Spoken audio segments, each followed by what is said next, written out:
కవితకు ఇంకా సిగ్గు రాకపోయే తీన్మార్ మల్లన్నపై జరిగిన దాడిని ఖండిస్తా ఉన్నాం. దళితుల్ని వారి ఇంటి అల్లుడుగా చేసుకుంటే బీసీల పైన ఆమెకు ప్రేమ ఉన్నట్టే. సో పో గజ్జయిపో చూద్దాం. బుద్ధిందా? మాకుంది బంధుత్వం దళితులకు. మాకు స్వయాన నా ఆడబిడ్డ, నా ఇంటి ఇల్లాలు దళిత మహిళ కదా. నీకేం సంబంధం అమ్మా?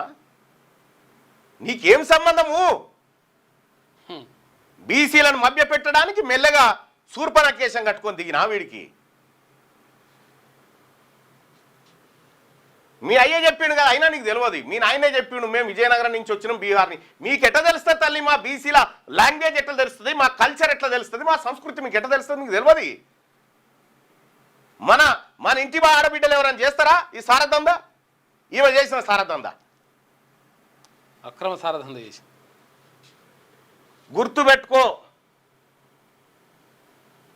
ఏంది మన తెలంగాణలో అట్లా చూసినావు ఆ కవితమ్మ? నిన్ను తిడుతుంటే నాకే బాధ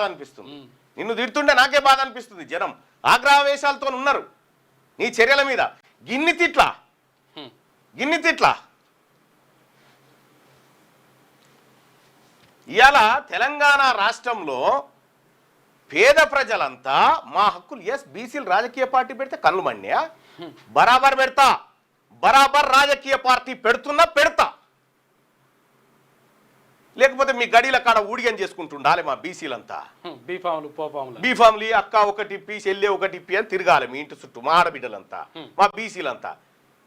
ఎన్ని రోజులు దింపుకుంటారా? ఇంకా ఎన్ని రోజులు మా బతుకులతో ఆడుకుంటారు?